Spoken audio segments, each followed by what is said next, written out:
Welcome to this Assembly Committee meeting on education and the 2023 legislative session. Secretary, will you please call the roll? Assemblywoman Anderson. Present. Assemblyman De Silva. Here. Assemblywoman Hanson. Here. Assemblywoman Hardy. Assemblyman Koenig. Here. Assemblywoman LaRue Hatch. Here. Assemblyman MacArthur. Here.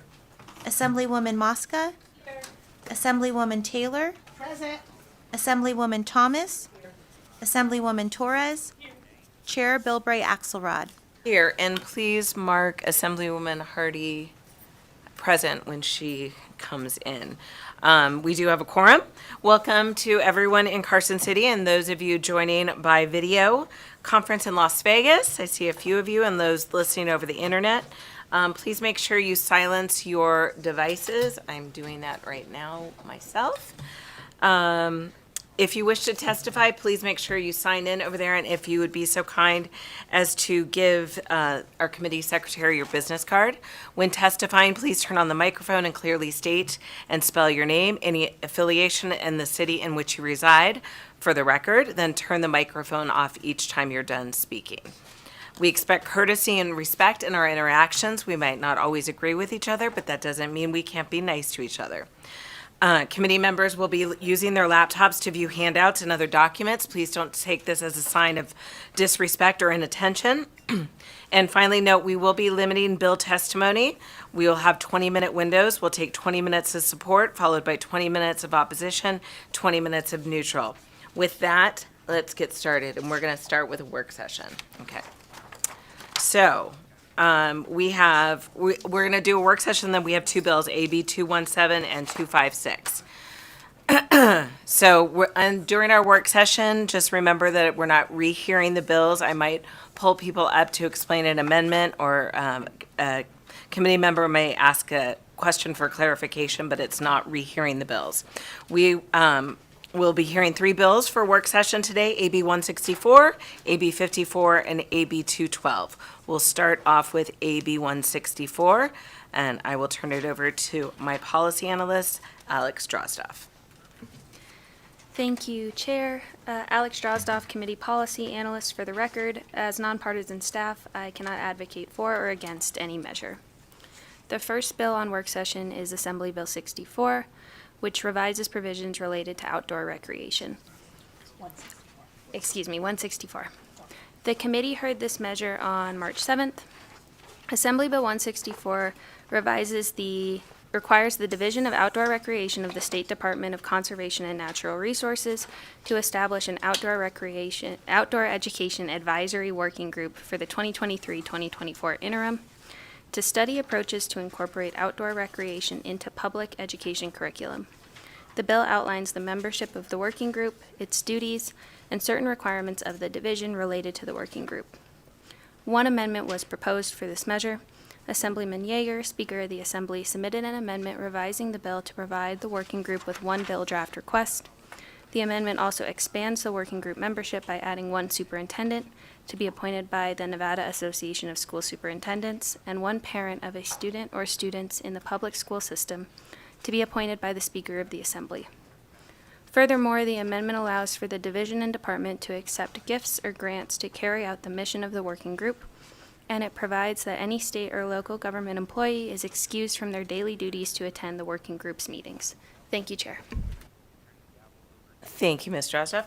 Members, do we have any questions about the bill or the amendment? Not seeing any. With that, I will take a motion to amend and do pass. So moved. I have first by Vice Chair Taylor and a second by Assemblywoman Torres. Any discussion on the motion? Okay, all in favor say aye. Aye. Those opposed say nay. Motion carries unanimously. And I will thank you, Speaker, for being here, and I will assign that to, who wants that? Assemblywoman Vice Chair Taylor. Okay. Next, we will move on to our next work session, which is AB 54. And I will turn it over once again to Ms. Drozdoff. Thank you. The next bill on work session is Assembly Bill 54, which makes various changes relating to education. The committee heard this bill on February 14th. Assembly Bill 54 makes changes to reporting requirements concerning information on pupils eligible for free or reduced price meals. It authorizes hospitals and other facilities that provide certain educational services to a child to request reimbursement from the school district or charter school in which the child is enrolled, and it revises the method of calculating the reimbursement amount. The bill also makes various changes to pupil enrollment and attendance, including making alterations to the evidence needed to excuse a child from attending school, adopting a chronic absenteeism policy, revising provisions for approving a pupil to be absent, and revising provisions for a pupil to be declared habitually truant, among other changes. 4 amendments were proposed for this measure that are captured in this work session document, and a 5th amendment was also proposed. First, Nevada's Department of Education submitted an amendment revising Section 2 of the bill to eliminate the requirement to collect data around students who receive free and reduced price breakfast and lunch. The amendment specifies that NDE will continue to collect data around students who are eligible for this program, which is federally required. Furthermore, NDE submitted an amendment revising Section 20 to add that certain requests for a pupil to be absent may be made during or 3 days following the requested absence, in addition to the 3 days immediately preceding the absence. Stephen Cohen proposed an amendment revising Section 13 of the bill to allow full-day attendance requirement to be carved out for the students receiving external educational therapies. Assemblywoman Torres submitted an amendment revising Section 14 of the bill to remove the language that specifies certain care professionals who must provide written evidence, that specifies the certain care professionals who must provide the written evidence used to excuse a child from enrollment or attendance. To add, NDE agrees with this amendment and would like to propose a 5th amendment, removing Section 14 of the bill as a whole. Thank you, Chair. Thank you, Ms. Joseph, and I'd like to invite NDE up if you would like to come up and just confirm that.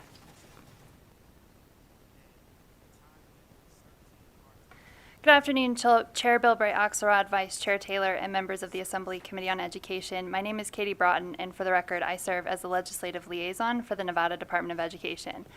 After consulting with legal counsel, the Department of Education does confirm that we would like to remove Section 14 from AB 54 to maintain the current language and requirements for excusing student attendance and eliminate language that would excuse a student from enrolling in school.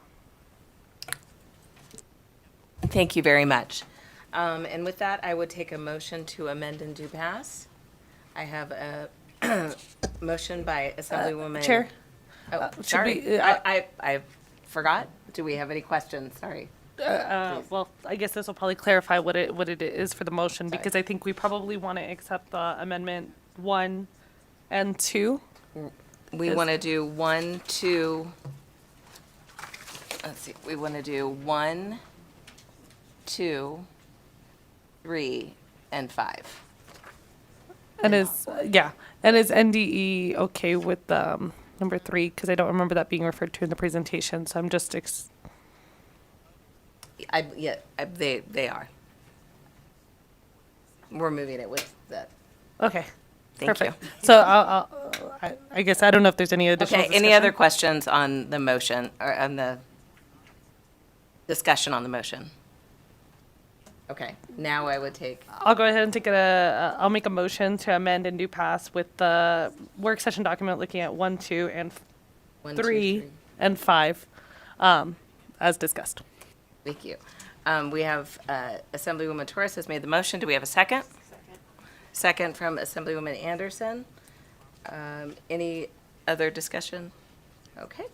All in favor say aye. Aye. Opposed, nay. Motion passes unanimously, and I will assign that to Assemblyman Koenig. Floor statement. Our last bill on work session is AB 212. Ms. Drostoff. Thank you, Chair. The last bill on work session is Assembly Bill 212, which establishes provisions governing student transcripts. The committee heard this bill on March 14th. Assembly Bill 212 requires the Board of Regents to establish certain policies and procedures regarding transcripts. These include enabling current and former students, including those who owe debts, to access an unofficial transcript and obtain and have transmitted an official transcript. Furthermore, the bill prohibits an institution from charging a higher fee to a student who owes a debt than a student who does not for these actions. Finally, the bill defines key terms, and no amendments were proposed for this measure.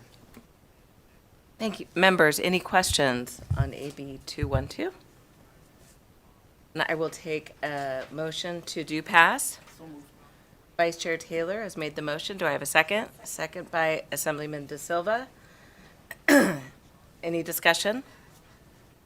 All in favor, say aye. Aye. Those opposed, nay. Motion carries unanimously. And I will assign that to Assemblyman De Silva. Okay, and that, it will close our work session, and we have a really quick BDR introduction. Sorry, Assemblyman, we'll be really quick. I have BDR number 34704. This measure is sponsored by the Assembly Committee on Education, and it revises provisions relating to higher education. Please recall that a vote in favor of introduction of a BDR does not imply a commitment to support the measure later. All the action does is allow the BDR to become a bill and enter the legislative hearing process. It does not imply commitment to support final passage. I'll entertain a motion to introduce BDR 34-704. Assemblywoman Anderson, has made the motion. Do I have a second? Second by Vice Chair Taylor. Any discussion? All in favor say aye. Aye. All opposed say nay. Motion carries unanimously. Thank you. And with that, we will open the hearing on AB 217. This measure revises provisions governing higher education. To present this measure, we have Assemblyman Watts, who is joined by representatives of the Nevada Partnership for Homeless Youth. Thank you for being here, and please go ahead when ready. Thank you so much, Madam Chair, members of the committee. For the record, Howard Watts. I have the pleasure of representing Assembly District 15 in Clark County. And no problem on the timing. I was running a work session myself. Had to make sure that I didn't accidentally try and vote on any of your motions while I was sitting in the audience. Good to see you again, Assemblywoman Hardy. I think it's been 2 minutes almost since we last saw each other. It's my pleasure to present Assembly Bill 217 for your consideration today. And it's my sincere hope that all the members of this committee will join me in being part of the movement to end youth homelessness in this state. This is an issue that's, and an organization that is particularly important to me. Work to address homelessness and youth homelessness in particular was a primary cause of the late Assemblyman Tyrone Thompson, close personal friend of mine, a mentor of mine, and it was through some of our volunteer work in the community that I first got connected with the Nevada Partnership for Homeless Youth and all of the incredible work that they do.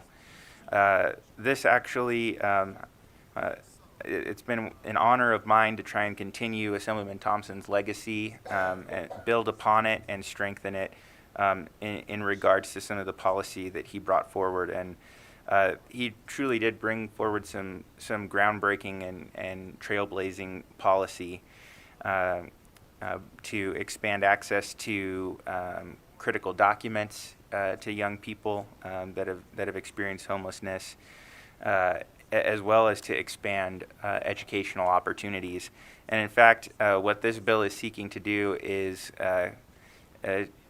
really finish a legacy that started with him. The whole idea of this is to make sure that we are creating pathways out of homelessness, creating pathways to prosperity, particularly for young people in our communities who often end up homeless for no fault of their own. Homelessness is an issue that our communities all struggle with. One of the best ways that we can reduce adult homelessness, that we could prevent interactions with the criminal justice system, is to make sure that there is opportunity, economic opportunity, and educational opportunity for young people that end up in these situations. And that's really what this bill at a high level seeks to do. We are looking to take some existing tuition waiver programs that were created, as well as a liaison that was created in 2019 by legislation brought by Assemblyman Thompson, and at its core, the most substance of this bill changes that from being those from being discretionary programs to being required programs, so that we can get them implemented here in the state of Nevada. With that, I'm going to turn it over to my co-presenters, who will give a little bit of additional background about why this policy is important, including some personal perspectives on its need, and then I will briefly walk you through the contents of the bill, and then we'll be glad to take any questions that the members may have. Thank you, Assemblymember Watts, for your kind words, and good afternoon, committee chair and members of the committee. My name is Arash Ghafouri, that's A-R-A-S-H, last name G-H-A-F as in Frank, O-O-R-I. I think I only have to spell it once. I am the CEO of Nevada Partnership for Homeless Youth. Our state has one of the worst youth homelessness issues in the entire country. Today, I'm here to specifically advocate for the urgent need to improve young people experiencing homelessness access to higher education in our great state. Post-secondary education is increasingly necessary for homeless youth to move out of poverty and homelessness. According to Georgetown University, bachelor's degree holders earn 31% more than those with associates and 84% more than those with just a diploma, high school diploma. This earnings potential is especially critical for young people experiencing homelessness. According to Chapin Hall out of the University of Chicago, increasing young people's access to education and supporting their educational success is the best chance we have for young people to exit homelessness for good. This impacts not just individual young people, but our entire community. According to a 2018 UNLV study, from 2016 through 2018, the Southern Nevada community lost between $70 and $107 million due to homeless youth's lower incomes and lower rates of participation in the workforce. This same study found a huge disparity that illustrates the dire need for AB 217. Homeless youth in Southern Nevada had significantly lower rates of participation in higher ed when compared to their 19 through 24-year-old peers. Only 6 to 8% of homeless youth participate, compared to over 50% of all of our youth and around 40% of even youth in poverty. Therefore, strengthening young people experiencing homelessness access to higher education is the key to solving this issue, as higher education is the clearest pathway to higher earnings potentials for those young people and for creating a positive economic impact for our entire state. And it's time for equity when it comes to access to higher education for young people experiencing homelessness. In 2018, the Nevada System of Higher Education, NCHE, created the Fostering Success Initiative, which waived tuition and fees for youth who have been in the foster care system, along with establishing a foster youth liaison to help these youth navigate higher ed. Foster youth and unaccompanied homeless youth are overlapping populations, experiencing many of the same challenges and barriers. In fact, roughly 1/3 of youth experiencing homelessness nationwide have been in the foster care system. For both populations, lack of family support, coupled with histories of neglect, abuse, trauma, mobility, and deep poverty, create roadblocks to their path to and through post-secondary education.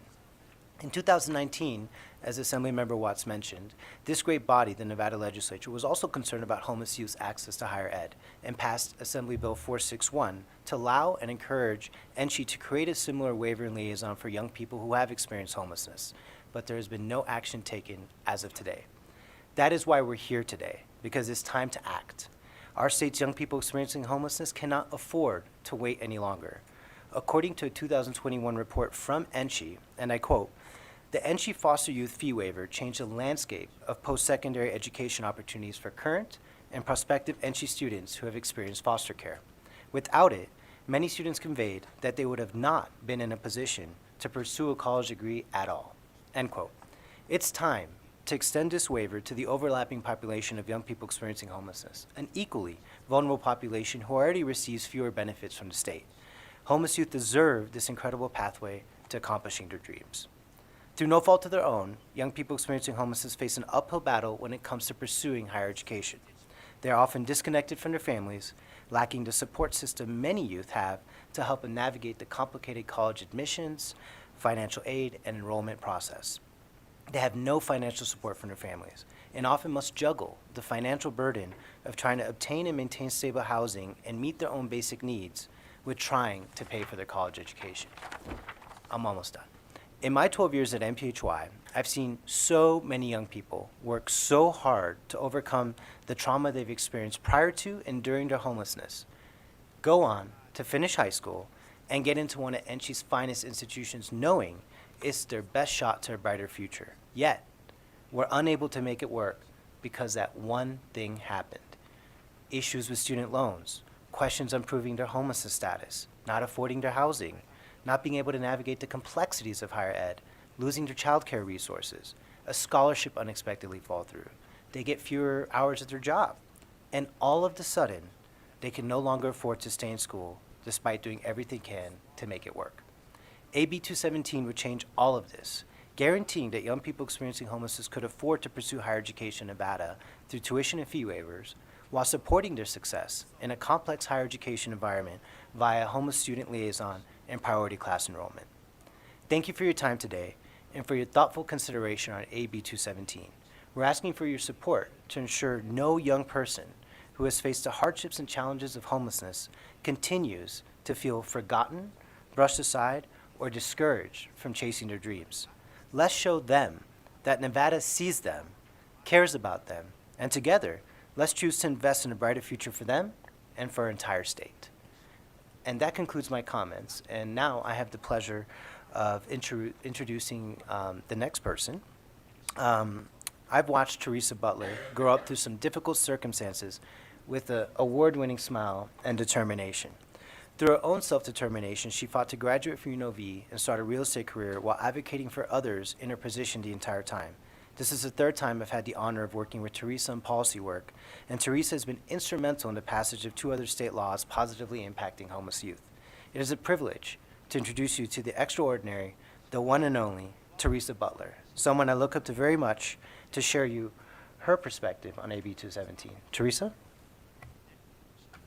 Thank you, Rosh. My name is Teresa, T-H-E-R-E-S-A, Butler, B-U-T-L-E-R. Thank you for allowing me to speak today. Chair and members of the committee, my name is Teresa Butler, a homeless youth advocate, a UNLV Hope Scholar alum, and a former unaccompanied homeless youth. And I'm here to testify in favor of Assembly Bill 217. Assembly Bill 217 is a law that will give youth experiencing homelessness a tuition and fee waiver to pursue higher education. Today, I'm advocating for youth to experience homelessness to receive the same tuition and fee waiver foster youth have received since 2019. Before experiencing homelessness, I knew higher education was in my path. From the beginning of high school, I dedicated myself to Upper Brown's college readiness program, participated in anything that would look good on my resume, and kept A's and B's in my classes. So during junior year, when I started to be the first one on campus and one of the last to leave, I was praised for my dedication, not knowing I was in the middle of my homeless journey. As you can imagine, homelessness takes its toll, and despite my best efforts, by the end of junior year, I stopped seeing a future for myself.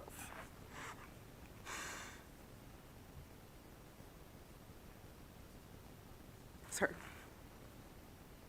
It was the day of the ACTs when I realized I had no other choice but to ask for help.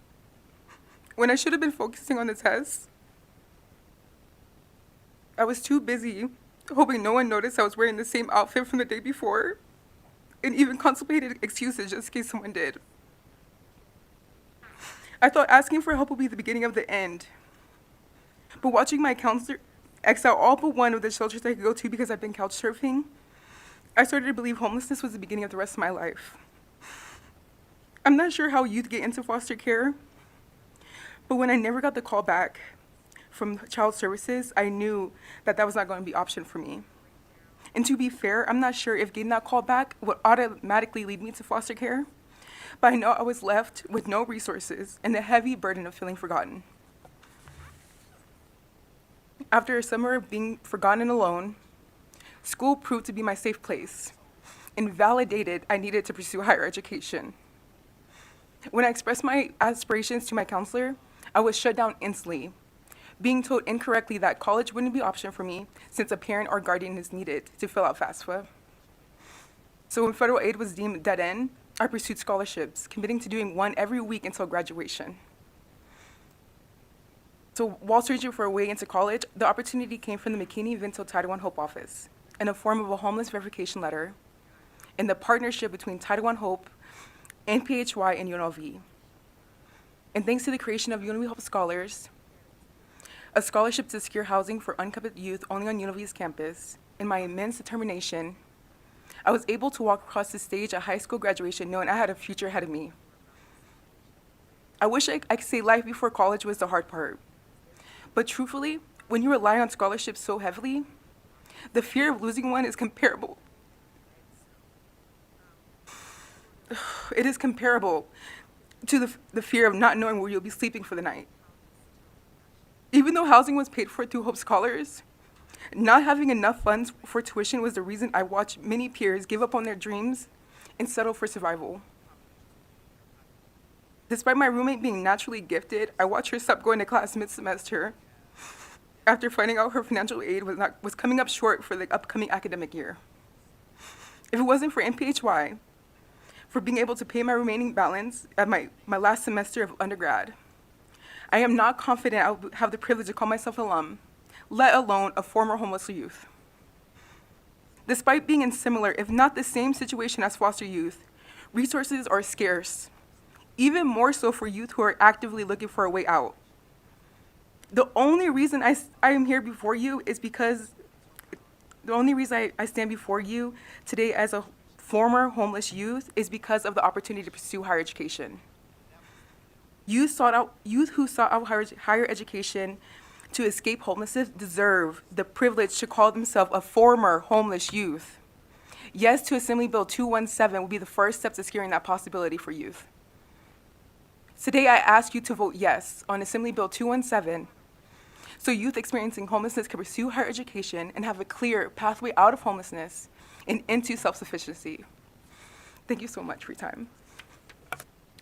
Thank you so much for sharing your story. I think it highlights the issue, it highlights the struggle, it highlights what we need to fix and what we need to address through this legislation. So with that, I will walk you all briefly through the provisions of this bill. So Section 2 of the bill provides some additional clarity on the role that our higher education institutions need to play to support students who have experienced homelessness. Primarily making sure that information is provided to that liaison, a person with expertise in the issues who can provide them the support that they need. Making sure that any student who is identified through a range of different processes, including the waiver that we're about to discuss, gets connected to that wraparound support to help set them up on a path to success. That information is also published so that it's easy for young people to find if they're looking. Section 3 of the bill asks the Board of Regents to create a priority registration system for either homeless or unaccompanied youth or foster youth. And the reasoning behind this is that, again, for those who have gone, you know that in general there is a priority registration system. It tends to, usually it favors seniority. So it allows those who are further along in their degree pathway to get access to those last classes that they need, or some of those upper division classes that might be hard to get into, and just build the schedule that works for them as they're probably starting to work as well. It allows them to get the first bite at that so that they can complete their degree. Unfortunately, for some of our young people who are already struggling with so many issues, who are often working even harder because they don't have that other support network, and are navigating higher education often for the first time without that support network, that can be a real struggle within the priority registration system for them to get those classes that work with their schedule and allow them to get on a pathway towards completing their education. So Section 3 is aimed at creating, specifically for those categories of students, a priority registration system. Let's see here. One of the things that I will note is, okay, so Section 4. This is existing statute related to fee waivers that, again, as we mentioned, was created in 2019. The most substantive part of this is in Section 4, subsection 1, where it changes the may to a shall, requiring the establishment of the waiver program, which has not existed up to this point. In addition, it expands the fees that would be covered to include all mandatory fees. Then it makes some changes to some of the definitions, particularly in subsection 4A. It's one of the things that I think there's some bipartisan agreement on is how slow the federal government can be in enacting effective policy, but they've actually done it here. And so there are some really great processes that have been put into place for completing FAFSA and accessing higher education. We've actually taken some of those models and used them for things like access to medical care. And here we are basically using these updated federal policies as the guideline. So it sets up, the goal is to set up a seamless process where when somebody is already doing what they need to do through a service provider, through their liaison in K-12 through McKinney-Vento, they're going to have everything they need to be able to complete their FAFSA, and they already at that point have everything they need to be able to qualify for a waiver when they apply for it. And then working on the grade point average requirements, those are already in place. The residency requirements, again, which can be tricky because of the circumstances that young people have gone through. One of the things that we're trying to do is also make sure that we are reducing the financial impact of these waivers to institutions. So on page 4, we're trying to make sure that this is something that gets applied after other federal assistance comes in. So the students will need to complete FAFSA and pursue whatever federal grants or other aid is there. And the idea of this is that the waiver comes in and covers the rest, but that it is that that safety net that ensures that if something happens, because it's not just for academic performance, there are competitive scholarships and other things. So this makes sure that no matter where someone's financial aid ends up in a given year, the waiver will be there to make sure that there's no financial barrier to getting into those classes. Crucially, subsection 7 on page 4 at line 15 requires that each institution designate a point of contact to work with students that are interested in pursuing this waiver. Again, we just want to make sure that folks have a place where they know that they can go at the institution that they're attending or interested in attending to make sure that they are able to pursue their education. The following sections, again, are some cleanup language, amending some of those definitions and references to match updated federal law. Section 8 of the bill, again, this is existing statute that creates the liaison position within the Nevada system of higher education. And really what this does, first of all, in subsection 1, strikes out the to the extent that the money is available, so that if we're going to create this pathway, we want to make sure that that support is available within NCHE to support these students. So this will require the creation of this position.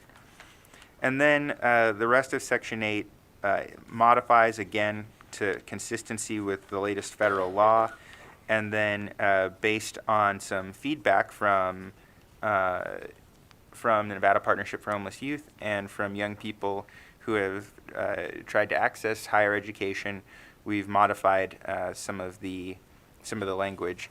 One of which in subsection H mentions increasing awareness among teachers, instructors, professors, and we're adding financial aid offices, student support services, and campus housing to make sure that, again, every part of that higher education ecosystem is being supported by that liaison and making sure that they are creating a pathway to success for any youth who have experienced homelessness.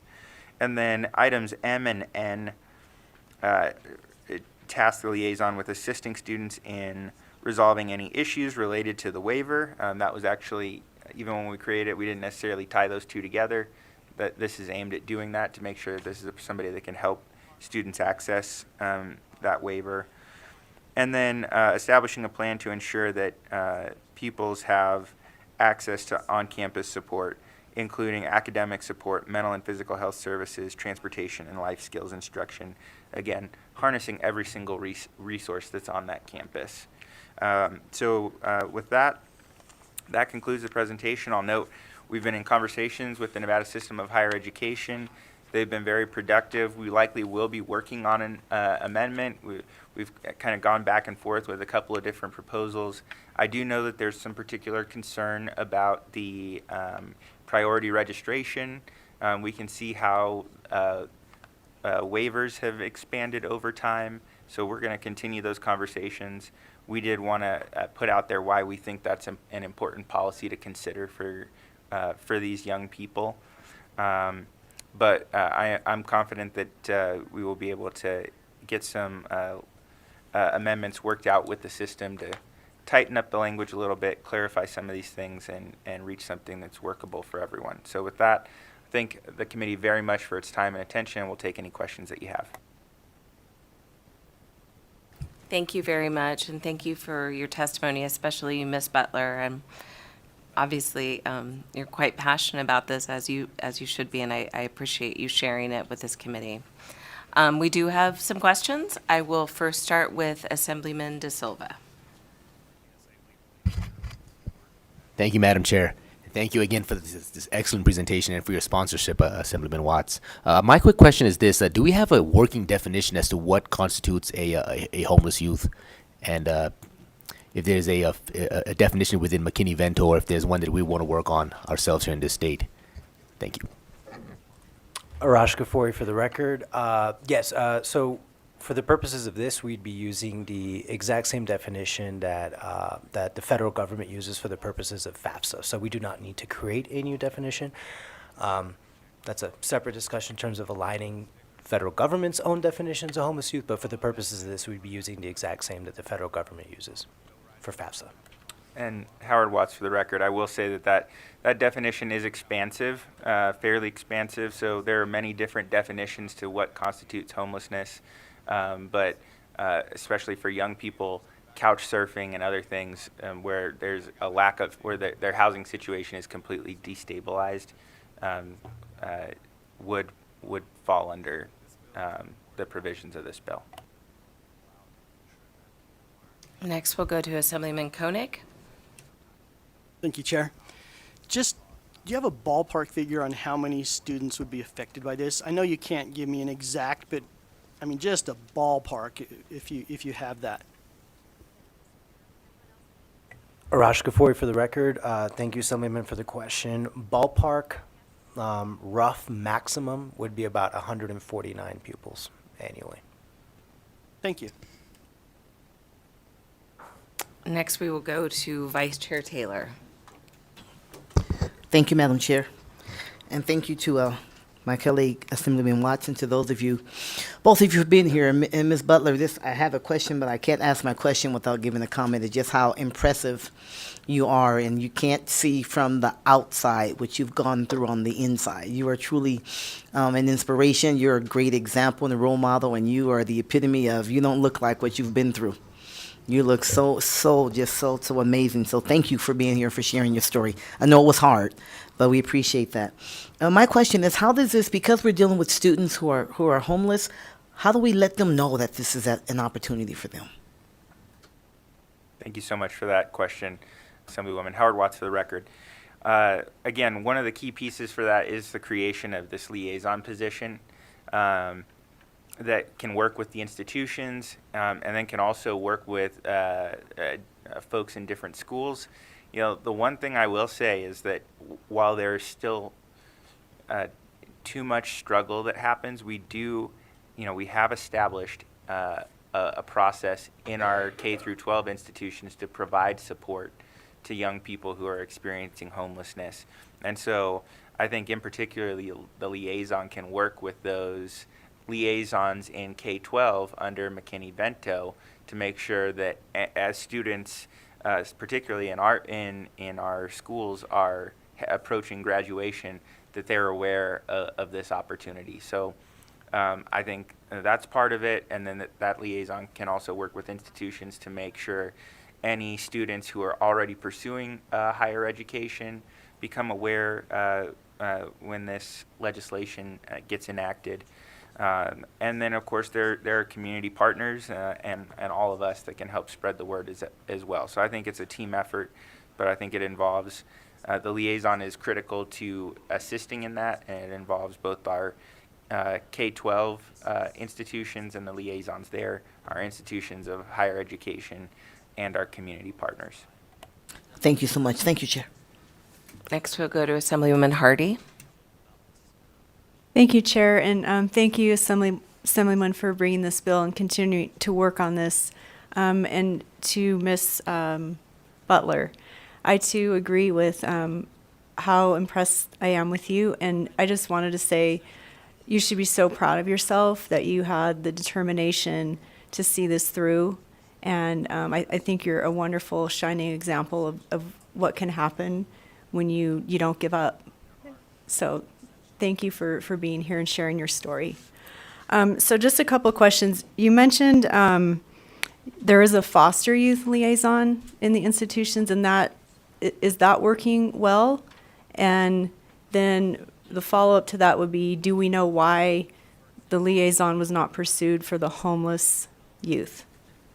Thank you very much for that question, Assemblywoman. Howard Watts for the record. And there might be others who can also speak to it, but from everything I've heard, that program has been a rousing success. I've had the privilege of listening to some young people who have benefited from the waiver itself and the supports that come from that program, and it's been a game changer for them in the time that it's been put in place. And from what I understand, that liaison position is extremely effective and, again, critical to the success of that program, and making sure that the financial barrier is a real and substantial issue, but there are other things, and having somebody that looks at it holistically and the needs of that population, is familiar with that, and can help provide that wraparound support is really, I think, just as equally important to their success. As far as why this hasn't been implemented,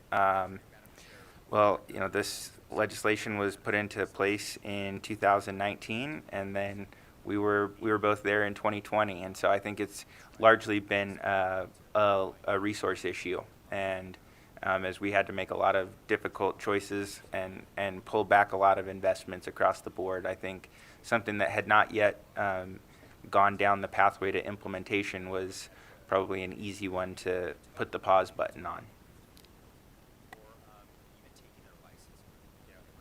Hi, Teresa for the record. I would like to add, I remember asking the chancellor why didn't homeless youth receive this law as well, and he simply, I didn't know you guys wanted it. And before he could get that implemented, he left NCHI, and so then it was hard for me to get in front of someone that wanted to pursue this as well. So it was just this wrong time, wrong people, I guess. Thank you. Thank you. Assemblywoman Mosca. Thank you, Chair. Thank you for bringing this important issue and your leadership on it.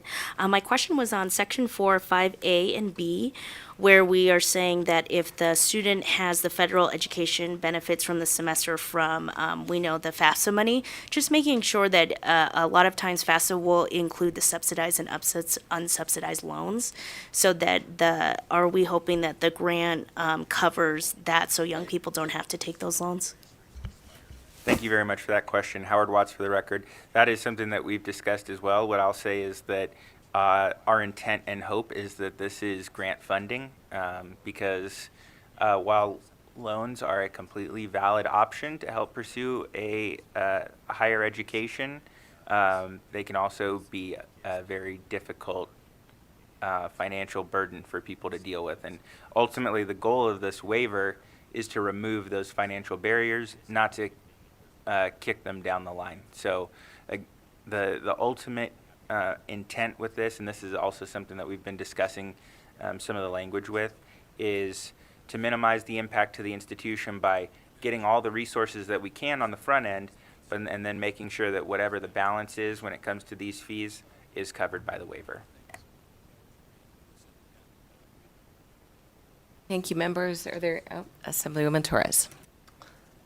Thank you. It'll be pretty quick, just a comment to kind of add on to some of the conversation today. So I look back in my notes from 2019, because I know that we had discussed this back in 2019 with Assemblywoman Thompson. And I know that when we passed AB, look at it. I just had it.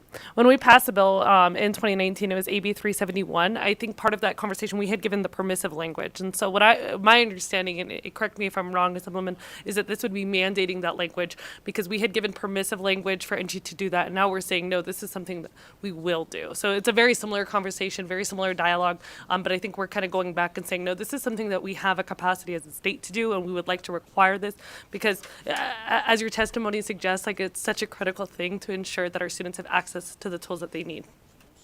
Thank you. Assemblyman Watts, for the record, that's correct. Assemblywoman Anderson. Thank you. And I just want to, again, thank you for bringing this forward. And Ms. Butler, make me proud to be a teacher, because you're exactly why we teach. Thank you for reminding us what really matters in this. My question has to do with the FAFSA. I know that I'm working currently with Nevada System of Higher Ed about first in money, et cetera. So could you go over the intent again about how you're planning on using the FAFSA, or if we should kind of try to work together on getting some consistent language? That way it's always the same, if possible. Thank you. Howard Watts, for the record. Yes, and so, again, part of those conversations, so I've not only been in conversations with the System of Higher Education about this program and this legislation, but also about streamlining some of the language and process for waivers overall.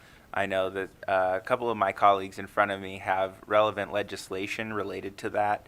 And so I hope that we can all get together and figure out how we can get some consistency across the board. Again, I'm open to anything as long as it delivers the benefits to the students at the end of the day. But also I'm trying to be thoughtful in limiting the financial impact to institutions from the waiver program as well. So I look forward to continuing those conversations. Thank you. And I just wanted to double check that. Thank you, Chair. Thank you. And with that, we will have you guys step back, and I'll invite people who would like to come up and testify in support. As a reminder, 20 minutes in support. So it is 2:22. Madam Chair, members of the committee, for the record, I'm Dale Urquiaga, Acting Chancellor. Madam Chair, are those 20 minutes all for me, or was it? I am pleased to be here in support of this measure. You've heard a lot of conversation about INSHE's role here. I appreciate the Assemblyman's history and context. I would represent to you that the foster youth program is a really good model, and he is right to follow it. So we are very happy to support this bill and very happy to work with the sponsor on this bill and other bills, as the chair knows. Thank you, ma'am. Hi there. Thank you. For the record, John Sandy, S-A-N-D-E, and John with an H. Here today on behalf of the Las Vegas Sands. Really happy to be here in support of this wonderful measure. I want to thank the Assemblyman for bringing this. This is an important cause for our entire state. The Las Vegas Sands asked me to testify, and I think the message they sent me is a good reason for the support. And I said I hadn't had a chance to look at the bill. Would you give me some of the reasons? And they said, why don't you take a look? And I think the reasons will be self-evident.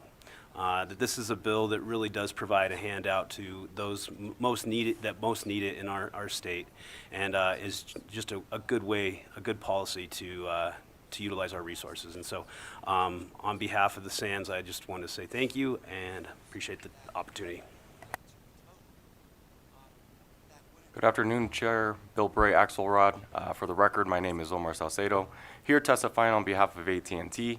AT&T, through the Believe Initiative, has been a partner with Help Us Southern Nevada, so we're critically aware of the homeless youth issues and the plight that they face as they go throughout their journeys through school. So that's one of the reasons that we wanted to come here and lend our support to this bill, because we understand that this is going to create an additional tool for that toolbox that will make sure that they continue their educational path and make sure that they have a pathway towards being a self-sustaining and an efficient and productive adult. Thank you. Kent Irvin, ERVIN, Nevada Faculty Alliance. The NFA supports AB 217, better access to higher education and making college affordable. The long-term trend of declining state support for higher education has led to higher student fees. As faculty, we see students who struggle because they are cash poor. A change, as was mentioned early, in any piece of their financial aid or their family or work situations can cause them to drop out or too often just disappear until it is too late to catch up. Students without stable shelter obviously fall into that category.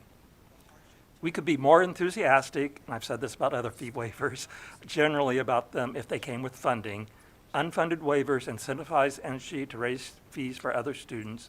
A policy fix would be to create a fund, say at the treasurer's office, to reimburse fee waivers upon documentation from NSHE. That would allow the money committees to consider an appropriation and for the fund to receive grants and donations.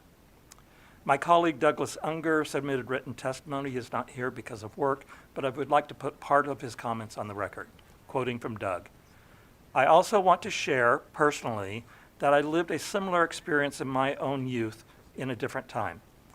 Save for a lucky break or two, I could easily have been one of the youth to which AB 217 is directed. That situation is a hard one. The hope of an education offers at least one part of a solution our state leaders can provide, end quote, and there's a longer story there. Thanks to Assemblyman Watts and to you for your attention to these students.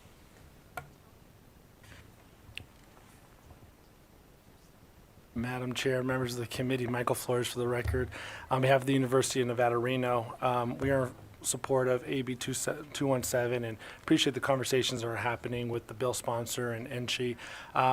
I've met Ms. Butler a number of times, and she is a fearless advocate, and I'm so thankful for UNLV Hope Scholars and that program, because I know it really gave her an opportunity, and I didn't know she was doing all these things in her life right now. I'm just so proud. And the work that Nevada Partnership for Homeless Youth does in Southern Nevada and throughout the state is incredible. I've had the opportunity to meet with some of the young people, and we do need to do a better job of opening our doors and make sure they have all the services and support they need to get through our institutions. And at our institution in Reno, we're looking forward to work more closely with this population. So look forward to the conversation. I want to be respectful of the time. Thank you. Chair, members of the committee, Jonathan Norman, NORMAN, Nevada Coalition of Legal Service Providers. We work with foster kids and obviously have a lot of overlap with NPHY in our populations, and we couldn't be more supportive of this bill. It's removing barriers for kids, and whether it's our foster kids or our homeless youth, they have the same overlap in that they don't have resiliency, that having that core family you can fall back on when you make mistakes or when you have fees. And so I think this is important, and we support it, and thank you for your consideration. Madam Chair, members of the committee, good afternoon. I'm Constance Brooks, representing the University of Nevada, Las Vegas. I want to echo the sentiments of my colleague Michael Flores and just congratulate Ms. Butler, UNLV Hope Scholar alum, for her fearless advocacy as well as her inspiring testimony this afternoon. I was deeply moved by all that you had to say. Thank you very much.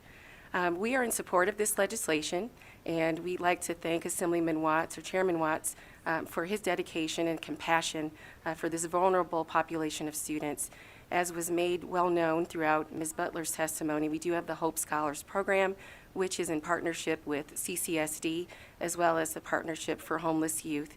We enjoy this partnership. We look forward to it flourishing and having the opportunity to serve more of our students on campus. And so with that, we offer our support. We also look forward to working with the Nevada System of Higher Education, as well as the bill sponsor and others that are interested in streamlining the fee waiver opportunities that have presented themselves throughout this session. And we look forward to that opportunity as well. So thank you for the opportunity to support this bill. Thank you. And with that, we'll go to Las Vegas. Is there anyone in Las Vegas who wishes to testify in support? Don't see anyone coming to the table, so BPS will go to the phone lines. Is there anyone on the phone wishing to testify in support? Callers, if you would like to testify in support of AB 217, please press star 9 now to take your place in the queue.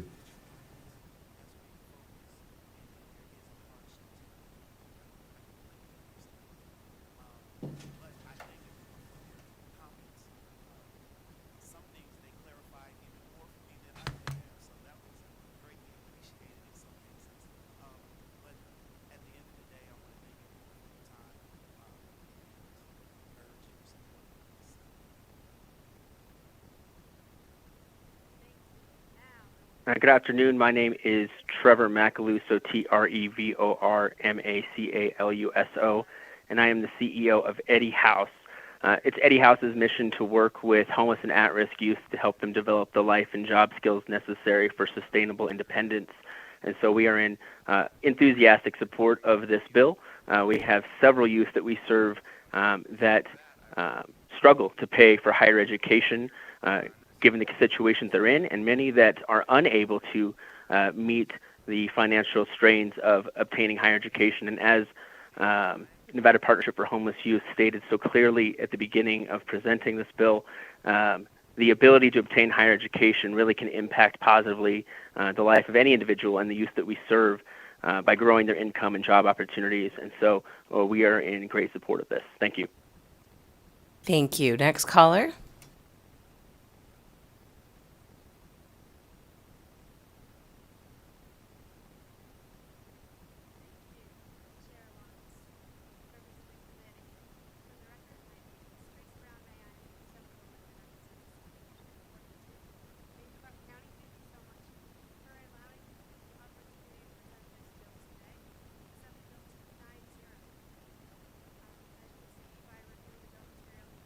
Caller, you're on. Thank you all for the.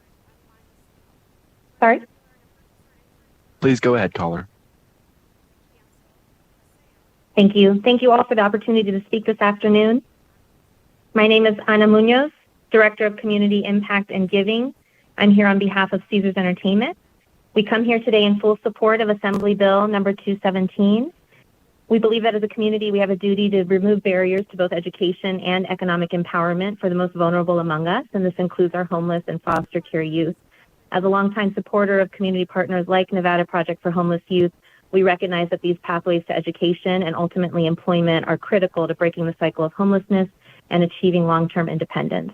As a major employer here in the state, we also value the impact that education can have on pursuing employment opportunities and achieving upward mobility. And we want to ensure that our unhoused or unaccompanied young people receive every opportunity to flourish here. With that said, we again offer our support of AB 217 and ask that you vote in favor of this bill. Thank you so much for allowing me to speak today.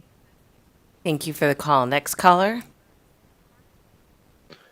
Chair, there are no more callers choosing to testify in support of AB 217 at this time. Thank you very much. And with that, I will move to opposition. Do I have anyone in Las Vegas in opposition? I don't see anyone coming forward. Anyone here in Carson City? And anyone on the phone? Callers, if you would like to testify in opposition to AB 217, please press star 9 now to take your place in the queue.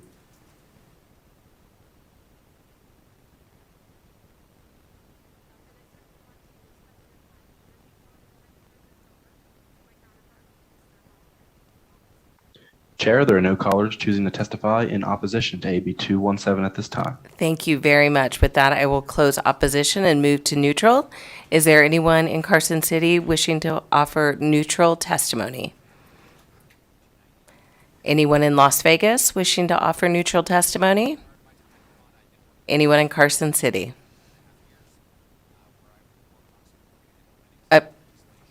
Anyone on the phone lines? Callers, if you would like to testify in neutral for AB 217, please press star 9 now to take your place in the queue.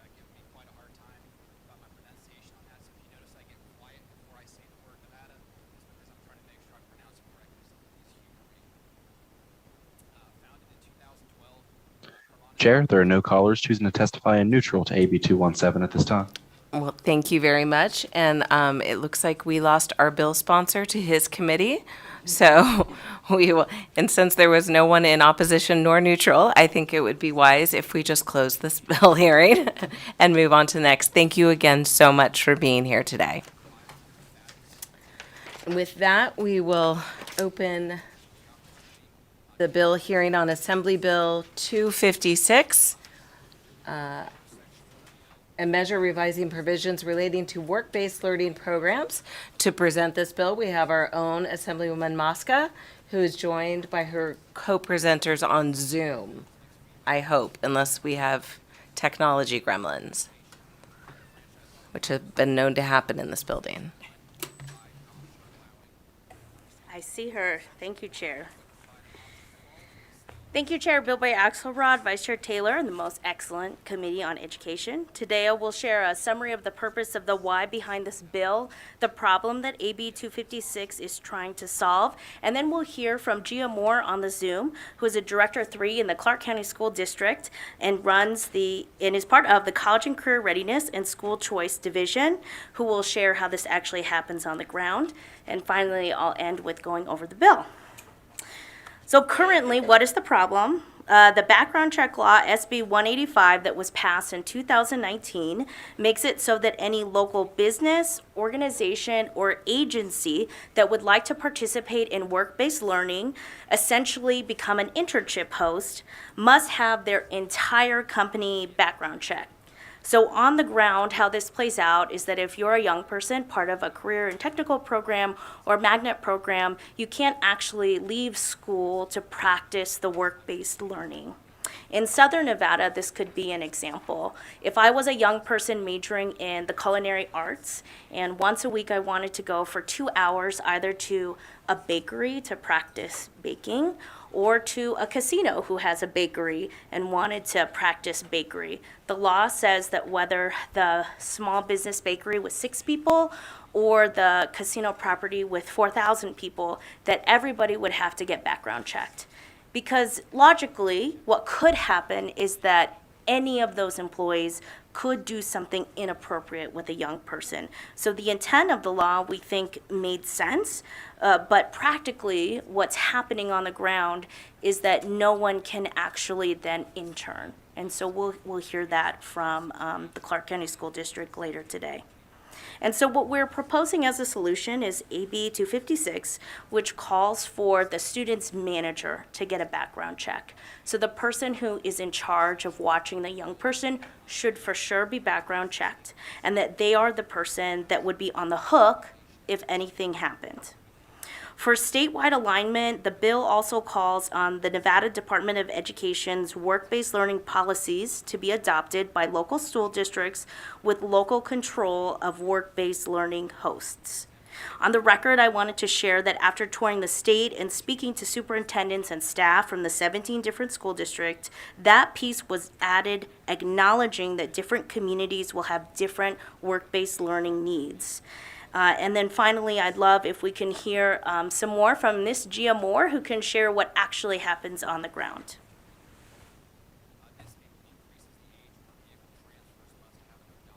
Well, thank you, Assemblywoman Mosca, and good afternoon. Thank you, Chair Bilbray Axelrod and Vice Chair Taylor and members of the committee. For the record, I am Gia Moore. I'm a Director of College and Career Readiness and School Choice for the Clark County School District. And I oversee a number of programs in CCSD, which include our magnet schools, career and technical academies, as well as our career and technical education department. I believe Assemblywoman Mosca outlined very well the challenges surrounding the current background check law. In CCSD, our goal over the past several years has been to increase offerings and enrollment in high skill, high demand, and high wage career and technical education programs of study that align with our state workforce needs. And while we hear that this constant need from our employers to have skilled professionals, our ability for our students to engage in work-based learning opportunities is often hindered by the current background check process. So for some perspective, about 65% of all CCSD high school students are enrolled in a CTE program of study. And each year our students graduate having earned industry recognized credentials in our high needs areas such as manufacturing and healthcare, technology. We want our students to be able to make these connections with potential employers prior to graduation and build relationships so that their hard work doesn't evolve into a missed opportunity to retain our talent in Nevada. While the current background check law, I believe, was well-intentioned, we have missed out on countless opportunities with employers unable to have every employee screened, particularly with larger industry areas.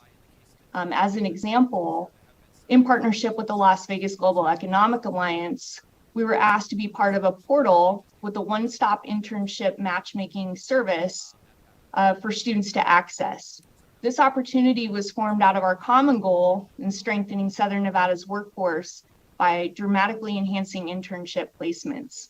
This opportunity was unable to come into fruition, however, as each employee and employer and employee of the partnering businesses featured in this portal would have had to complete background checks for our students to be able to participate. So this is just one of many examples, but I appreciate your time and consideration of helping us remove obstacles for keeping our talent here in Nevada, and I appreciate your time.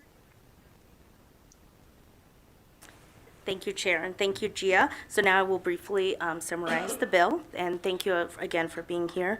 So Section 1B just adds that only the person who directly oversees the student must be background checked. And then Section 2 sets up that NDE must create work-based learning guidelines, which they do already have, and that the Board of Trustees in our state must adopt them and have local control in which internship placement sites are chosen and how the internship is executed. And so I'll just, in conclusion, before we open it up for questions, share that I did speak to the original bill sponsor, Senator Severs Gansert, and she did share that was not the original intention of the bill in what's happening right now, and that we are just trying to find a state solution where we know some districts have 400 students, others have 200,000 students, so we're trying to find a practical solution. I did speak with businesses, industry, students, parents, educators, lawyers, and so on, and people are pretty varied in how they feel about this potential bill, but everybody wants to balance student safety and student opportunity. I feel that this is one of the policies that our committee is just going to have to decide if we allow young people in our state to intern or not. And I have, in my own experience, executed an after-school internship program and found that the real-world experience of young people learning how to write an email, how to be on time, how to not be on their phone, really was worth it. We have, I believe, 10 exhibits of letters from different people. One of them is an example of a young person in high school interned at Nevada Energy, and then because of that internship, got a job there while he was at UNLV. And so we really think this supports social capital development, access, and networking. And I'll just end with that there are places in our state that do allow young people to do this. The private school Cristo Rey St. Viator allows young people that opportunity, and other states such as Colorado and Michigan do have robust work-based learning experiences. So with that, thank you, Chair. I am open for questions. Thank you, and thank you for being such an advocate for the young folks in college. Really, it's nice to see that. Questions? Assemblywoman Torres. Thank you, Chair, and thank you, Assemblywoman, for this piece of legislation. My question is whether or not there has been some consideration for how we're teaching students. If we're removing this requirement, I just want to ensure that students understand safe relationships within a workplace, as well as what harassment would look like. Those are common things that would take place in any workplace anyways if you were to be onboarded. I remember my high school job, that's the first thing you do for 8 hours. You sit in a back room with no lights and you take all these classes that you're required to take before you can get out onto the floor. And so I'm just wondering if we could add some type of language kind of requiring those conversations and requiring that type of training and support for our students. Thank you, Assemblywoman. I think that's a great point, especially to balance this idea that we want to make sure young people have the opportunities, but they're safe. So I'd be very happy to add that in. Thank you. Assemblyman LaRue Hatch. Thank you, Chair, and thank you for trying to expand opportunities for our young people. So my question is, in a couple of sections in this bill, for example, in Section 1, it talks about how a volunteer is only the employee that's directly overseeing the student, and they would be subject to fingerprinting and background checks. However, in Section 2, subsection 3, so I'm looking at page 3, line 20, it says if a board of trustees of a school district determines that a pupil in a work-based learning program is appropriate, then any volunteers in that business or agency would be exempt from the background check. So can you just clarify when they would be required or when they wouldn't under this bill? Thank you, Assemblywoman. That's a great question, and I always appreciate your detail orientation. And so that's actually the section then when I was referring to a statewide solution for 17 different counties. So we really try to do the work of, we know this is solving a problem for Clark County School District where I live and represent, but then when I talked to the other school districts, they really brought up things where there's only one business that does the thing and everybody knows them, and can there be another way that they follow? And so the NDE's work-based learning guidelines is based on best practice of other ways, and so it could include that, it could include something else, but I would say that we are still working on this language here. We'll hear from Naz, I believe, who will also saying that we're working on it, and so the intention is that everybody will be background checked, but also just leaving that local control for a district that maybe only has one high school having a different option if they need it.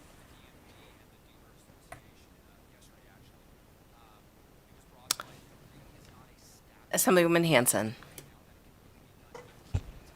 Thank you, Madam Chair, and thank you. As usual, we're impressed with your legislation. I'm trying to see trying to get an image in my mind how this is going to play out. So I'll give you a real life scenario.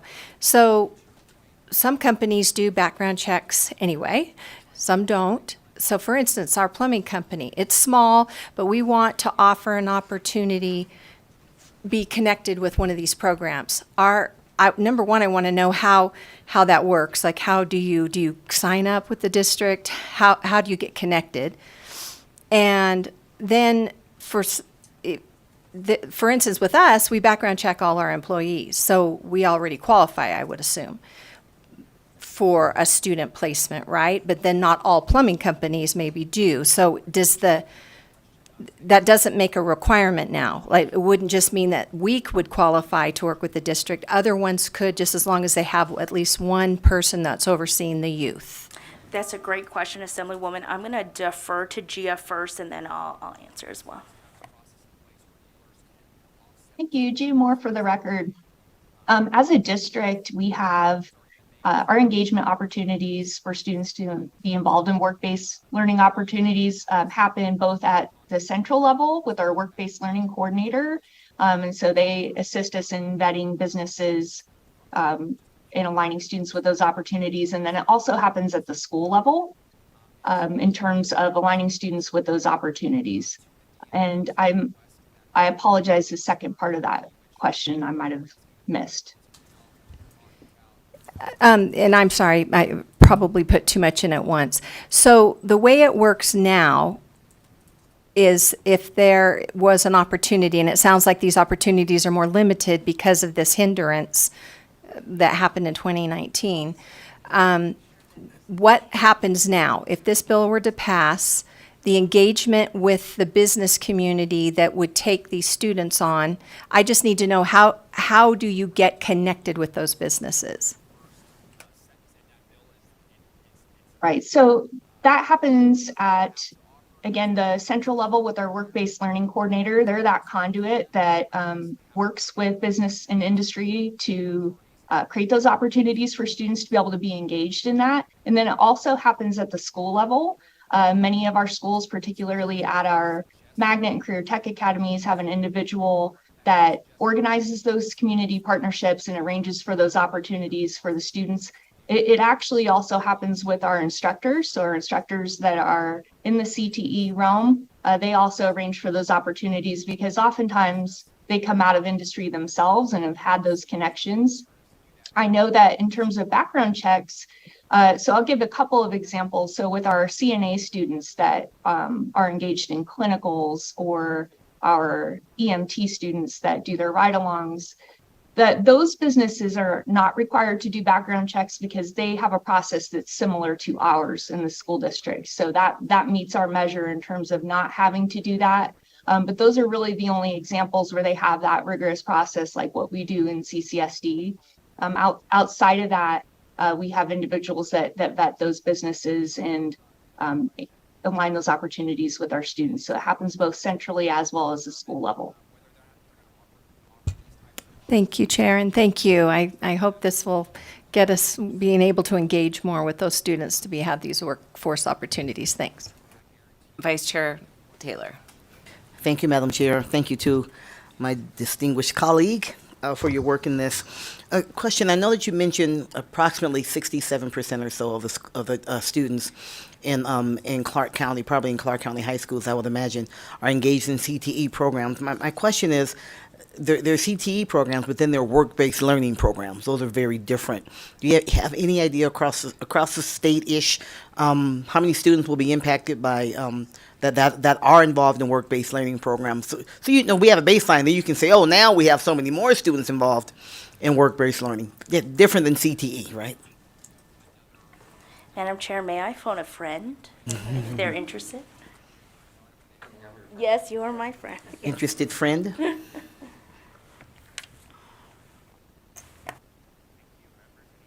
Good afternoon, Interim Deputy Superintendent Craig Satuki for the Nevada Department of Education. For the record, Vice Chair Taylor, can you please repeat your question for me? Yes, sir.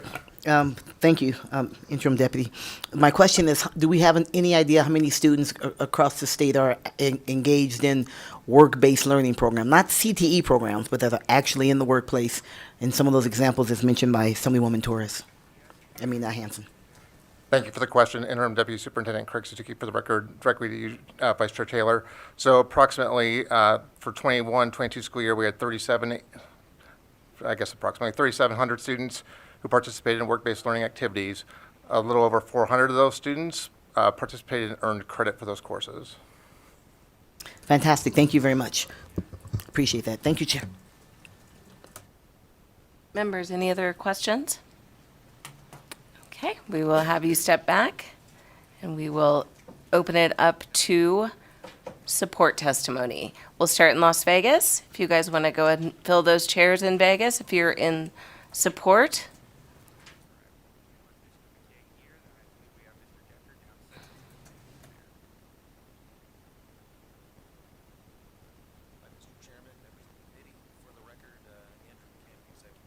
Got two people in Vegas, and go ahead and begin. Sure. Thank you, Madam Chair, and the most excellent Education Committee, as was said earlier by Senator Mosca. We appreciate her bringing this bill forward. Amber Stidham, for the record, from the Las Vegas Global Economic Alliance, and we are here strongly urging your support of this bill. As the Economic Development Authority for the Southern Nevada region, when we're working together with our partners to bring diverse industry and careers to our community, we are chiefly asked about two things, and that's one is developable lands, but the other is our region's talent pipeline. And the ability to expand and secure work-based learning opportunities really affords students the ability to develop job-specific skills while also earning an education to enhance not only their experience, but also it better positions them to be immediately desirable as a candidate for their industry. From an economic standpoint, securing work-based learning programs also increases workforce productivity, encourages talent retention, promotes career advancement, and works to address skill gaps. We encourage your support of having this conversation about how we can expand these work-based learning proposals, and again, urge your support. Thank you.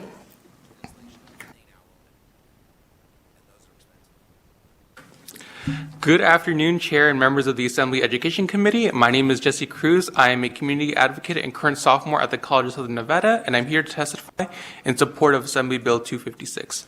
As a product of the Clark County School District, specifically a Magnet High School program graduate, Cane Springs High School and Leadership and Law Preparatory Academy for specifics, resources or assistance concerning internships required by our school in order to graduate with our Magnet major diploma were non-existent.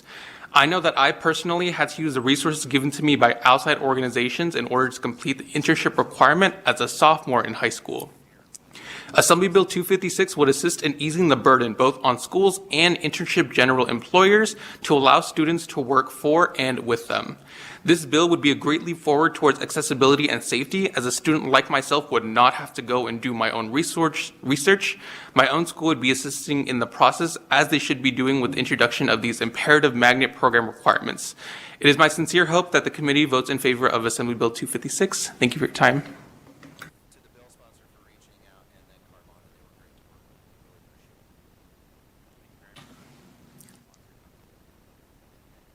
Hello, Madam Chair, and members of the Assembly Committee on Education. My name is Julian High, President and CEO of United Way of Southern Nevada. I'm here to testify in support of Assembly Bill 256, sponsored by Assemblywoman Erica Moscow. United Way of Southern Nevada supports programs that promote student success and workforce supports in our community, and we strongly believe in the power of internships. So much so that I'm joined by our External Affairs intern, who is a sophomore at Cristo Rey Preparatory Academy in this very moment. He is here in the audience to learn and to plan his future as a member of the Nevada State Assembly. We support AB 256 because we believe in the real value that workplace internships provide to students in preparing them for life after graduation. This legislation proposes provisions that will streamline the process for businesses, agencies, and organizations seeking to partner with schools to provide the valuable experience of an internship. Thank you very much. Thank you, and it's nice to know that you have our folks who are going to take our jobs from us, but I think we're okay with that, being that he's still in high school. We'll come up here to Las Vegas for 3.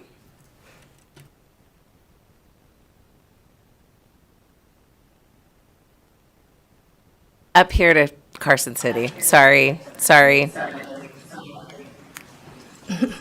Thank you, Chairwoman Bilberry Axelrod. It's so nice to see so many familiar faces and many new ones.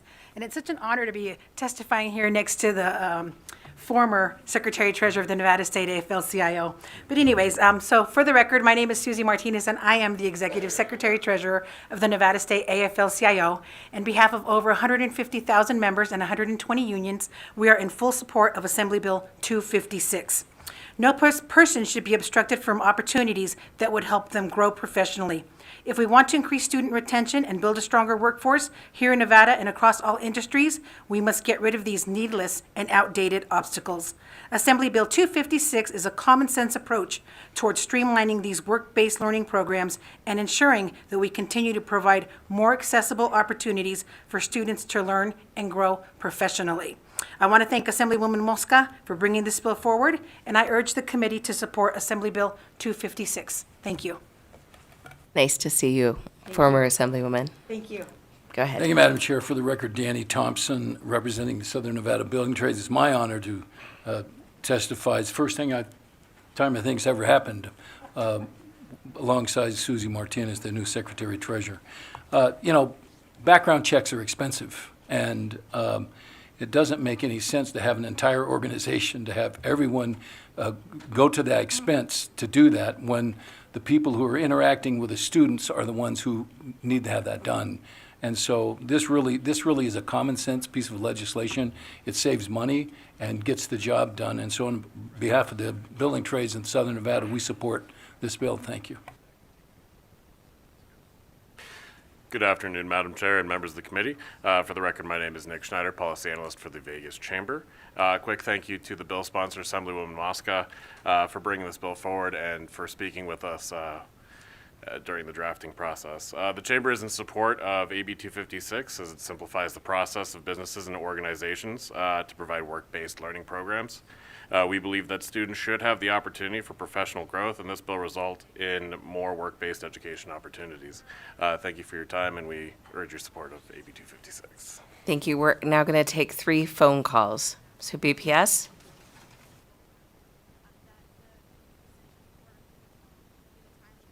Callers, if you would like to testify in support of AB 256, please press star 9 now or press raise hand in Zoom to take your place in the queue.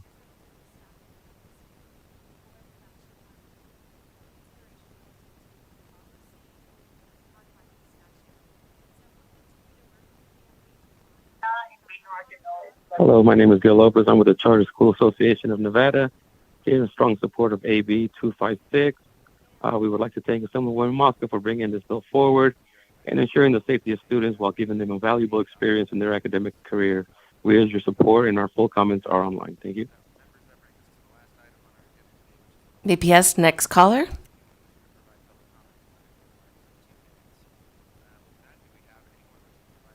Hello, my name is Haiti Martinez. It's spelled out HADDEEMARTINEZ. I graduated from Veterans Tribute Career and Technical Academy in 2021, and I majored in criminal justice. During my 4 years of being in a criminal justice major, I didn't feel as though I got to get hands-on experience or even being able to get a scope of what the career required or even what different types of things were available with majoring in criminal justice. By implementing something like this in the school district, it keeps students more interested in education after high school, whether it be trade schools, colleges, or even universities. It also allows for students in Nevada to know that there is more available than what is being told. And this will also help students know if that this will also help students know if that's what they want, if that's the career path that they want to go down sooner. I currently am a student at UNR studying pre-nursing, and if this option were available for me when I was in high school, I would have known earlier that I wanted to switch to the medical field.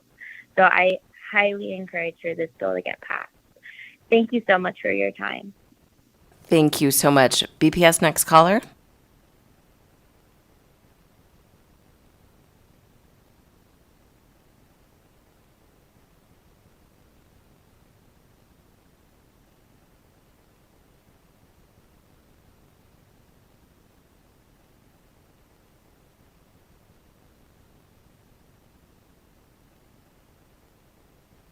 Caller, you're unmuted on our end. Please go ahead.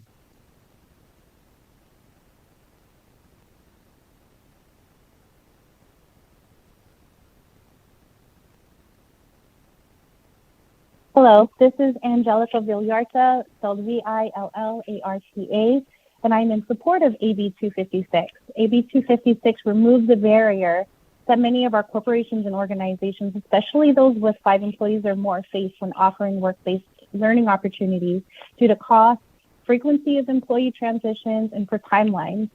It just can upset the whole student's learning environment. When it's signed under a single supervising authority, if the company has to continually do background checks every time management changes, then it just kind of disrupts that whole learning environment. So I believe removing this barrier can simplify the vetting process for businesses, allowing potential for smaller minority-based and diverse communities to get and remain engaged. As we've seen in 2021 and 2022, disaggregated data has shown that students in special populations and students in more minority and diverse race and ethnicities have higher dropout rates, especially in our Black and Native American populations. And I feel like having these work-based experiences in those areas can help them just develop relevant skills for future employment, help them make better career decisions, and network with potential employees. Thank you. Thank you for the call. And we will go to Las Vegas. I think, do we just have 2 in Vegas? Please go ahead. Well, hello, everyone. Good afternoon. I'd like to acknowledge the chairwoman and the board. My name is Michelle Valentine. I am the president of Choice Business Group. We are a Web3 community tech company. I'm here today in support of Erica Moscow for Bill AB 256, Remove Barriers for Work-Based Learning Opportunities. From my standpoint, I am a witness that work-based learning does work, especially for our youth and young adults that are not exposed to the opportunities that others have. I have been fortunate enough to have developed a work-based internship program with my husband, Melvin Valentine, where basically our youth get paid to learn career readiness skills and start their own business. Our young adults that have gotten through the program are now making $20 an hour and have started their own business. I believe the barriers that most students are faced with can be fixed by planning implementation that accommodates all students. What I mean by this is if you think about our medical system, right? There's a general frame that everyone experiences, but once you can take a deeper dive with each individual, you'll find that there are medical diagnoses that require a specialist.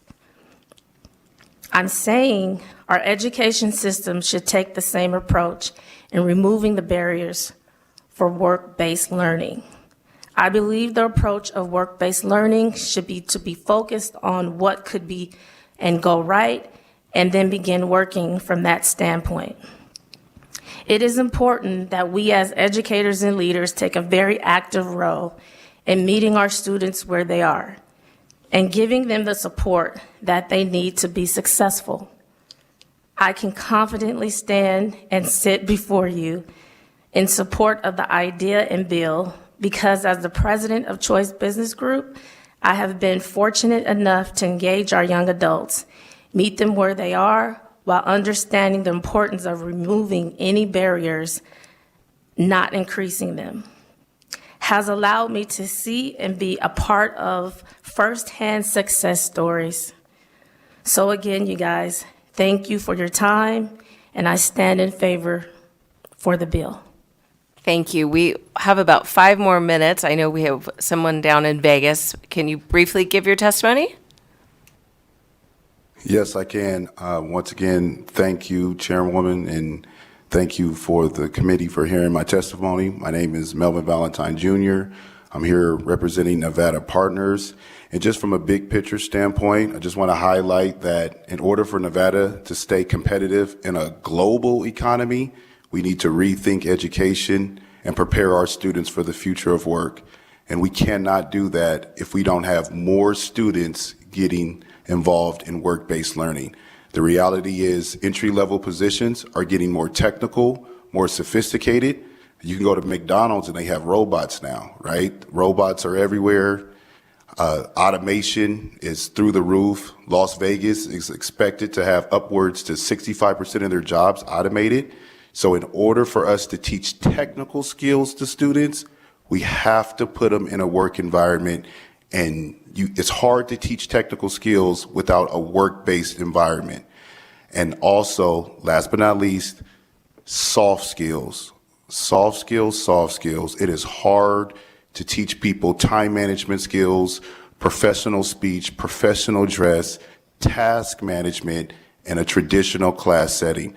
So I strongly encourage that in the near future, that 3,700 students we have in the state needs to drastically increase if we're going to stay competitive in a global economy. Thank you. Thank you. We have about 2 minutes left. We'll come up here. Thank you, Chair. Jonathan Norman, Nevada Coalition of Legal Service Providers. I'll just make 3 quick points. Legal Aid Center has Cristo Rey interns, and they're exposed and their horizons grow because they're around something they may not have been able to be around before. You know, we hear often that it takes one adult who cares to make a difference in a kid's life. We can't get every kid a big brother, big sister, but if we expose them to other adults that can lean in, I think that has a lot of value. And then I'd like to point out that, you know, for a lot of people from upper upper economic regions, they could get an internship in the summer, right? Their parents have the ability to help them with that. Whereas kids from like foster kids, even middle income, working class, they're going to rely on the school to create those opportunities. So I think this is, it creates a real equity issue to have this opportunity for those kids. Thank you. Good afternoon, Madam Chair, members of the committee. For the record, Jack Giese, representing the RTC of Southern Nevada, GIESEA for the spelling. Just want to thank the Assemblywoman for bringing this legislation and get on the record our support. We currently work with some of the Southern Nevada NSHE institutions and the Summer Business Institute to recruit some interns, and we'd be thrilled to expand that opportunity and work with CCSD. And this is a really important part of the workforce development pipeline. So thank you. Madam Chair and members of the committee, Ricky Guerrier with Tri-Strategies on behalf of Academic in Nevada.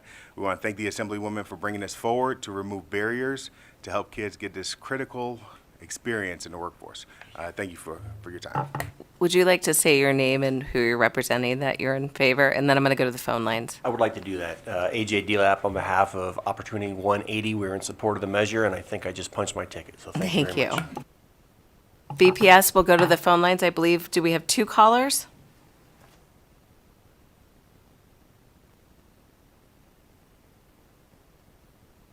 Yes, Madam Good Chair. afternoon, Madam Chair. My name is Dr. Cheryl Brewster, and I am the Senior Executive Dean for Diversity, Equity, and Inclusion at Roseman University College of Medicine. And I'm here in support for AB 256. I think one of the things that really resonated with me was this idea that we recognize that there is a shortage of healthcare workers in Southern Nevada, in all of the state of Nevada. And as a medical school, we are here trying to encourage and engage with young people at an early stage to pique that interest. As one of the former speakers said, if she had known about nursing opportunities in high school, she might have participated in that journey a lot sooner. So I think one of the things that we have to keep in mind as we start to diversify our workforce, that having these early opportunities is vital, particularly when we're talking about technical and really higher educational attainment opportunities for people to come up into an environment where we are increasing generational wealth. So we're taking someone that might not have these opportunities presented to them because they do come from a low SES background, and then providing them with payment as well as experience to bolster those soft skills, but also to really learn intricate details about what it takes to actually be a health professional. So I do hope that you are in support of this bill, because we do need more doctors in the state of Nevada, and that's what I'm here to do. Thank you. Quickly, the next call.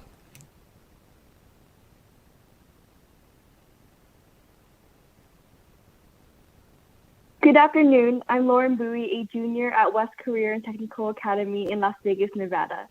First, thank you for giving me this opportunity to testify for Assembly Bill 256.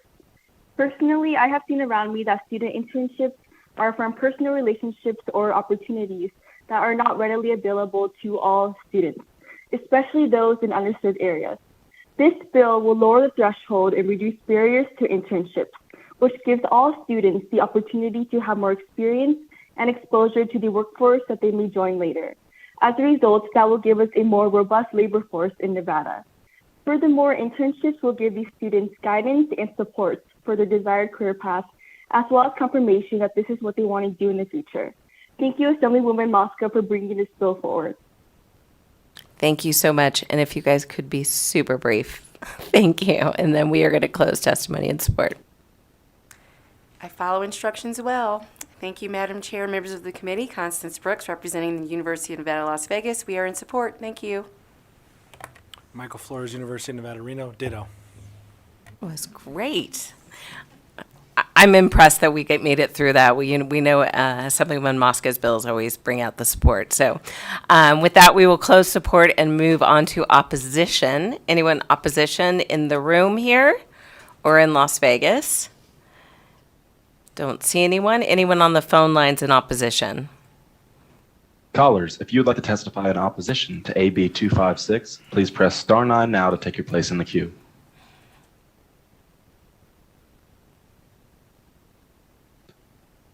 Chair, there are no callers choosing to testify in opposition at this time. Thank you. And with that, we'll close opposition and move to neutral. Is there anyone in the room wishing to testify in neutral? Okay, we have a few folks coming up. And there's 2 people in Vegas as well. So let's start in Vegas. They sat down first, so go ahead. Thank you, Madam Chair and members of the Assembly Education Committee. For the record, my name is Irene Bustamante Adams, Deputy Director and Chief Strategy Officer for Workforce Connections. I'm here in the neutral position on behalf of Workforce Connections because we are a quasi-government entity and we're allowed to provide information but not advocate on potential legislation. So therefore, we want you guys to know that in partnership with the Las Vegas Global Economic Alliance, the Vegas Chamber, College of Southern Nevada, Nevada State College, University of Nevada, Las Vegas, Clark County School District, and the Nevada Department of Education, Training, and Rehabilitation launched the regional sector partnerships for each of the Southern Nevada emerging industries last year. Those emerging industries included healthcare, general and advanced manufacturing, information and communication technologies, transportation and logistics, clean technologies, business and financial services, and creative industries. Why is that important? It's because these employers in these regional partnership convenings have communicated that they are interested in developing a more robust strategy for their talent pipeline issues. Part of that strategy involves work-based learning opportunities for youth that are not complicated to set up. They want to share with the youth the career opportunities that are available among these industries. Many of those careers are ones that youth have no idea that they exist. We know that in Southern Nevada, we have 46,000 youth that are disconnected from the workforce system. Most of them are recent high school graduates that are not employed and have not continued their education beyond high school. That is why we observe that removing barriers for work-based learning are critical to the success of these at-promise students and others. Thank you. Staying in Las Vegas. Thank you, Chair. Lisa Levine, Executive Director of the Governor's Office of Workforce Innovation, also testifying in neutral as a government agency, but certainly here at GoIn, we recognize the value of work-based learning and increasing access for students into these exciting career pathways that are aligned with all of our workforce and economic development efforts, strengthening students' social networks, as well as developing their soft skills, which is something that we hear both from employers and educators in this space about a significant need that our students are struggling with. So thank you very much to the Assemblywoman for bringing this bill forward. Thank you so much. We'll come up to Carson City. Good afternoon, Madam Chair and members of the committee. For the record, my name is Mary Brzezinski, here representing Nevada Association of School Superintendents, and we want to thank the Assemblywoman for bringing the bill forward. We're continuing to work with her and iron out some of our concerns, so we appreciate her bringing the bill forward. Thank you. Good afternoon, Chair Bill Roy, excellent Vice Chair Taylor, and the members of the committee. Craig Satuki, Interim Deputy Superintendent of Educator Effectiveness and Family Engagement for the Nevada Department of Education. For the record, the department as an agency is testifying neutral on Assembly Bill 256. Work-based learning is an educational strategy that offers students the opportunity to connect classroom learning to authentic business and industry experiences. To Vice Chair's earlier question, in 21-22 school year, 3,788 students participated in one or more work-based learning activities, and 418 of those students earned credit specifically for their work-based learning experiences. The department would like to thank Assemblywoman Mosca for bringing this bill forward, collaborating with the department and stakeholders around work-based learning, and looking to address potential barriers for student participation. Thank you. Thank you. BPS, is there anyone on the phone line that would like to testify in neutral? Callers, if you would like to testify in neutral for AB 256, please press star 9 now to take your place in the queue.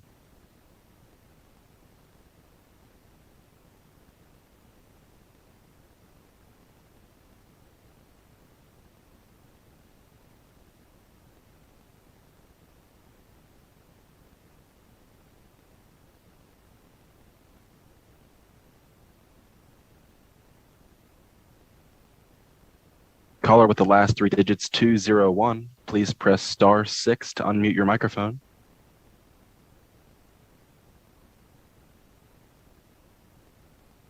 Hello, my name is Ariana Hernandez. I meant to testify for in support earlier. I apologize. But I just wanted to say I'm a graduate from Cane Springs High School and now attend New York Institute of Technology. I'm calling because I'm very passionate about the AB 256 bill. I major in school counseling and I plan on helping students pursue their dream careers in the future. So this is a very important topic for me. This bill would have been very beneficial to me as a high school student, and I know it will be very significant in the lives of future students. I've seen time and time again students who struggle in not knowing what career they want to pursue, or some students who may have already have set career paths that they follow and end up realizing they don't necessarily want to follow that after having experience in that field. Future students will be able to have the feeling of relief when they are finally able to experience the career path of their choosing and have new opportunities because of these internships. These internships will set them up for success and will significantly impact a student's future for the better. Thank you so much for your time. I truly hope you vote in favor of AB 256 bill. Thank you so much. Thank you, and we will put you down in support. Are there any callers in the neutral position?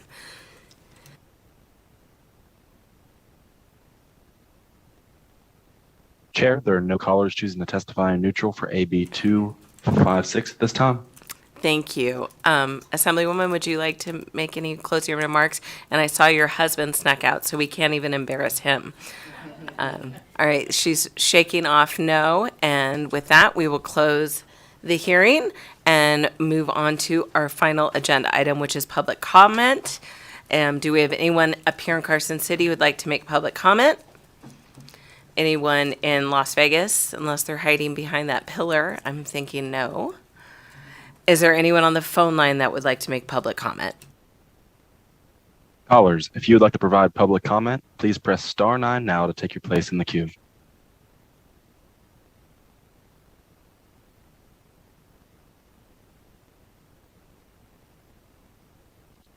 Chair, there are no callers choosing to provide public comment at this time.